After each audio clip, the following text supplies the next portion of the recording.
Thanks, Tim. And boy, how impressive has he been. And it's been a privilege to get to know him over the course of the last couple of weeks and just to hear some of his visions and thoughts of moving this thing forward. I know has our whole entire conference energized and excited about the possibilities that are out there. And so I want to start off this press conference, and for us as a program, UNT, we'd like to send our condolence to the Haynes family. If you guys didn't know, Abner Haynes, who was a trailblazer at UNT, not only on the field but off the field, recently passed away. And I think it would be remiss if we didn't mention the great significance he had, not only at North Texas as a football player, but also off the field. He was an incredible all-conference, all-American player, got drafted both by the NFL and AFL, ended up going and playing for the Kansas City Chiefs, where he was the first player ever to receive the Offensive Player of the Year in the conference and also the Rookie of the Year, and is now in their Hall of Fame. But what people don't really realize is he was the first person that broke the racial barrier in Texas power football, in major college football. And so just thinking about the sacrifices that he made for our kids today, and to see how the game has grown since 1956 when him and Dr. Leon Hayes were there and able to be the first guys, Dr. Leon King, were able to be the first men of color to play this great sport, and we've seen it progress. And so just want to send our thoughts and prayers as a program, as a university, to the Haynes family. Now we'll move on a little bit to our football program, and I think year two is a little bit different for us this year, and I think if you look at our media notes, and the first thing that you see on there is that we have 73 new football players in our program right now. And I think that would make most people nervous, most head coaches nervous, but it's quite the opposite. I think year two in this conference, I think we have a good gauge on kind of where we're at as a football program, and then we were really able to go back and self-scout ourselves and reflect on what we did well last year and what our deficiencies were. And I think first and foremost, when we got into kind of our four-game gauntlet of playing Tulane and SMU and UTSA and Memphis all consecutively, the one thing that I could point out each and every week was that we were smaller than them. We didn't have as much length, and especially up front, I could tell there's a major size difference. And it was something that we wanted to invest in and really go out and try to get bigger at the line of scrimmage, and also on the back end with the style of defense that we play. We thought that our safety positions were put in some vulnerable positions last year and able to fit the run and ask them to do certain things. So I think we're going to have a really good mix of young guys. Last year, I've made no secret about it. We're going to continue to invest in Texas high school football players. We've signed over 25 high school kids the past 2 years. So there's, I think there's 57 kids that'll be true freshmen, redshirt freshmen, or true sophomores on our team next year. And then we were able to sprinkle in 35 transfers in that mix. And the one thing that we really tried to invest in was snaps gained at a different school. And really, the more that I've gotten into it, I think snaps gained is something that's so vital to finding kids that come in and are ready to play. And I don't care if they played snaps at a Division II program, at an FCS program, or at an FBS program. And I think we were able to do that. And the more we've done it, one of our best defensive players last year was Mason, and he came to this and represented us well, but he came from a Division II program. We signed 2 of them this year that had all kinds of accolades, playing, over 1,000 snaps played, a tight end and Oscar Hammonds, and then a safety and Jaden Hill that have been phenomenal for us and will be day one starters for us. And so that's one thing we've really tried to find, is guys that have played meaningful snaps wherever they've been. And I think, football starts and ends this day with the quarterback position, and we were able to add Chandler Morris, who has came in and been so impressed with his leadership skills right off the bat. And I think you see the maturity in Chandler, and Chandler will be the first one to tell you, he's tough as nails. He loves football. He loves being around our guys. He's always sending messages of what we're doing good, what we could do better. And to have a guy like Chandler to come in and take the reins over for us, that's won the job twice at TCU. Obviously, we need to keep Chandler upright and healthy this year, but he's proven to be a great player. His father was a great coach, and he's been around football his whole life. So really excited about where Chandler will take us. You look at the two guys that I brought today. I'm going to start with Ridge Tejada, who's a guy that's been a mainstay for us since I've been here. He's a cornerback. He's small in size, but he's as gritty and tough as anybody on our team, and he stepped down from no challenge. So one thing, about Ridge is that Ridge has a great family, and his parents are always there to support him. They travel to every one of his games. Both of his brothers play big-time college football, and so really excited to see what Ridge can do, and he's one of the leaders on our defense, so excited about him. And then on the offensive side of the ball, we're able to bring Damon Ward, who's a receiver who, quite frankly, he's battled some injuries. He had some different opportunities to pursue some things after the year this year, but he wanted to stay committed to this team, what he started at North Texas, and be able to produce at a high level. He's really worked hard in the offseason of changing his body, and I think he's positioned himself now to be a number one receiver for us and put up some great stats and help us. And the one attribute that I love about Damon as a receiver is he's the most unselfish guy on our team, and he will crack safety after safety and block his tail off for one another, and he's never a prima donna. I was a receiver. I remember running over to Mike Leach and telling him I'm open every play and I need more balls, and never once has Damon ever do that. He's a team player and wants to do everything for this team to be better. So really excited what we've done in the back end on defense. I mean, being able to add a player like Asheem Young to the mix that was at Iowa State, was able to start in this defense for Coach Capone as a freshman and a sophomore, transferred to Ole Miss, wanted to get more playing time, so was able to come here, and a guy who knows this defense in and out. And I think he'll be a guy that you'll see that'll come out and make an immediate contribution to our football program. Rod Brown on the defensive side of the ball is our nose guard, arguably our best defensive player. We have him back for his senior year. He stepped up into a leadership role like I've never seen throughout the course of this offseason. And so I think one of the great challenges that we have as coaches now is that all the things that have always mattered in a locker room and for a team, the chemistry and the relationship building, the stuff is still there. It's just you have to go about it in a different way, and some of the things seem to be a little bit expedited now because you do have so many new faces on your roster. And so that was something that we saw might be an issue this year, is we need to find a way for these guys to build relationships and do it fast. And so we've done a lot of things throughout the course of this summer, is splitting them up in different teams and letting them compete in all kinds of silly games and playing soccer and home run derbies and putt challenges and things that they can learn to compete together. And it might be, our corner that transferred from Texas and he's on a team with our new quarterback that's coming from TCU, and allow them to spend time together, because the greatest way to build relationships is for one another to give each other's time. And so we've really done a great job. Our coaches have committed to that process. Really excited about kind of understanding what this league's about. I think top to bottom, there's some great ball clubs in this league, and you look at what Memphis has been able to accomplish. You look at what Tulane's been the last couple years and the great victories that they've had. You look at what Coach Traylor's been able to do at UTSA for the last 5 or 6 years and build a dominant program down there. So super excited about our schedule. Obviously, we have 3 FBS teams that we're playing in non-conference. All 3 of those teams won their bowl game last year.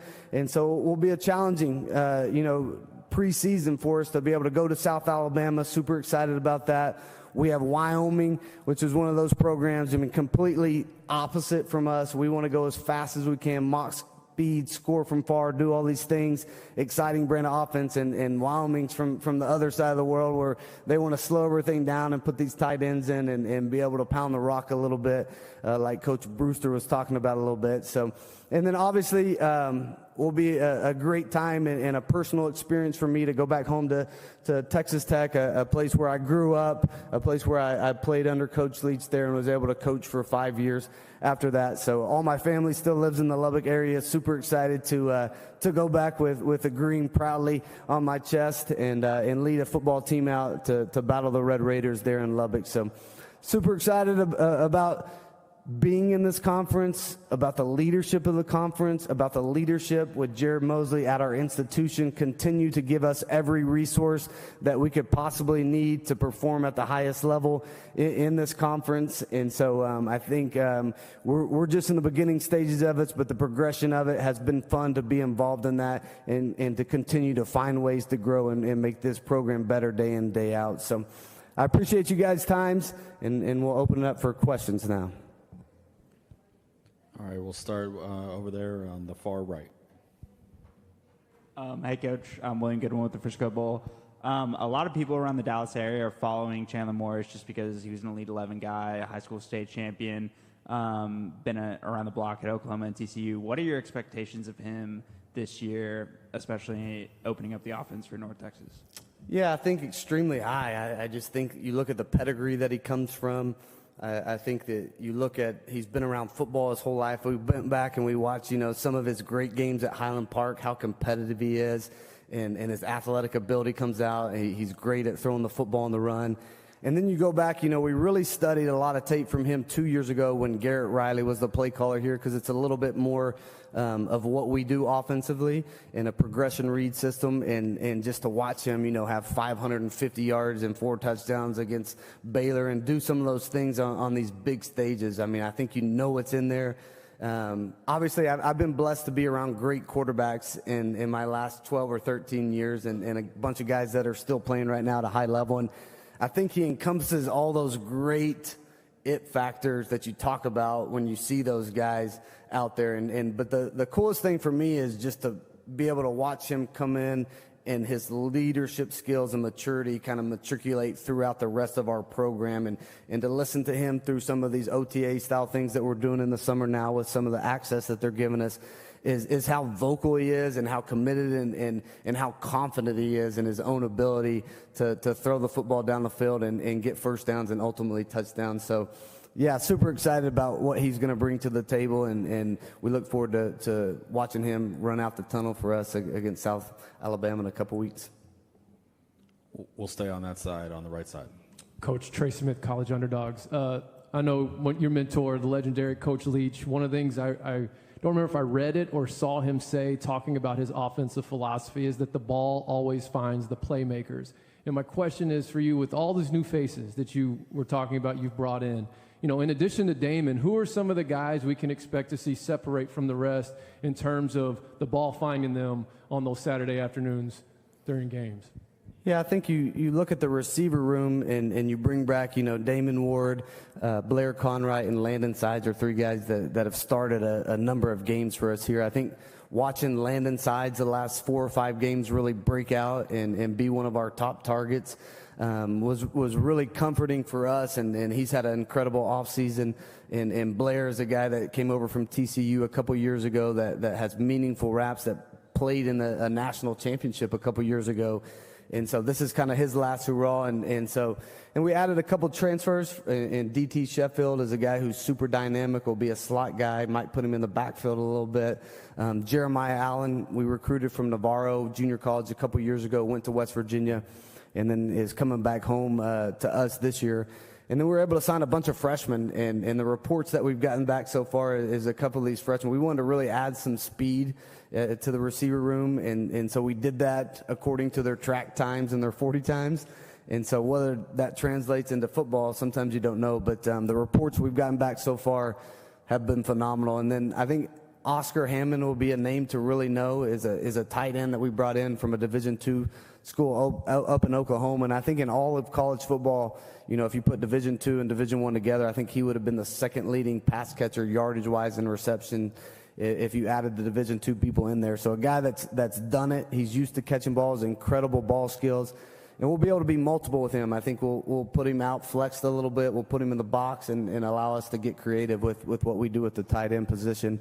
And then as far as the running back room, we signed a kid, Jawan Price, that's coming to us from Syracuse by the way of New Mexico State before that. And so had a great freshman year at New Mexico State, got an opportunity to go up to Syracuse.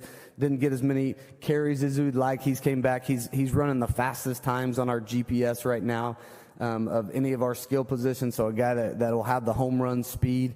And I think, with our vertical run game and trying to get the ball downhill in a hurry, I think Jawan's slated to have a really big year for us.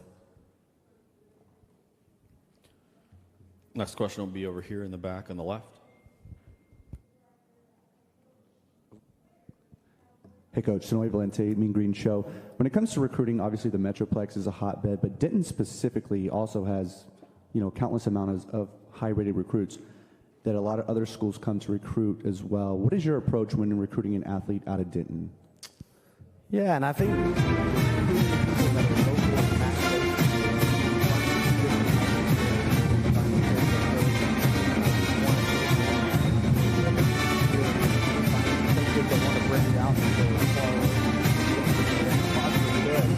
and so we know how There's only one way to win. It doesn't have shortcuts.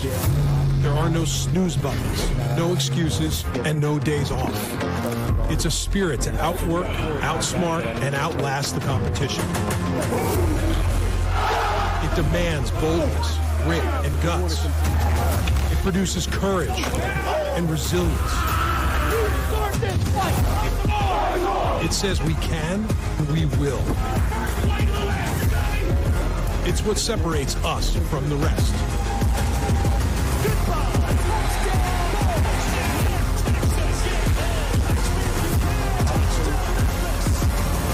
There's only one way to greatness, and that's the American way.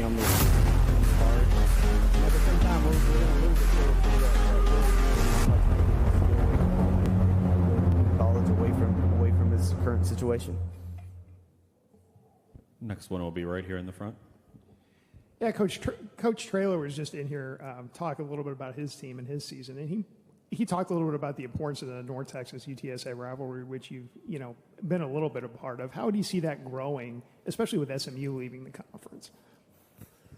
Yeah, absolutely. I mean, I think any time that which I would love to play the Texas teams anytime. The fact we haven't played Rice the last couple of years, and I know they scheduled different ways doing it, but anytime we can play Texas teams and we recruit so heavily, even in Houston, like for us to have a game down in Houston and have those families to be able to come watch their loved ones play in those games, I think are super important for this state. And obviously, I think the UTSA North Texas battle is something that will continue to grow. I think Coach Traylor just done a phenomenal job of building a program to last there. And obviously, I think winning football games is your best seller when you're out recruiting on the road and being able to sell the championships that you are winning. And so I look forward to continuing to battle it out. Obviously, I'm behind. Coach Traylor got us last year, so I'm 0-1 in the rivalry. We'll work extremely hard to change that this year. And we play Army at home, and then I think we play a Friday game in the Alamo Dome, which is same thing in Texas high school football. Obviously, those Friday nights are sacred. So going to the Alamo Dome in a big game like that, hopefully it'll move to Saturday in the future. But super excited to play in the Dome. I think it's a great advantage for them. I think they've done a great job with their fan base and continuing to grow the number of people that they're getting out to those games at the Alamo Dome. Any last questions for Coach? All right. Thank you very much, Coach. Thank you, guys.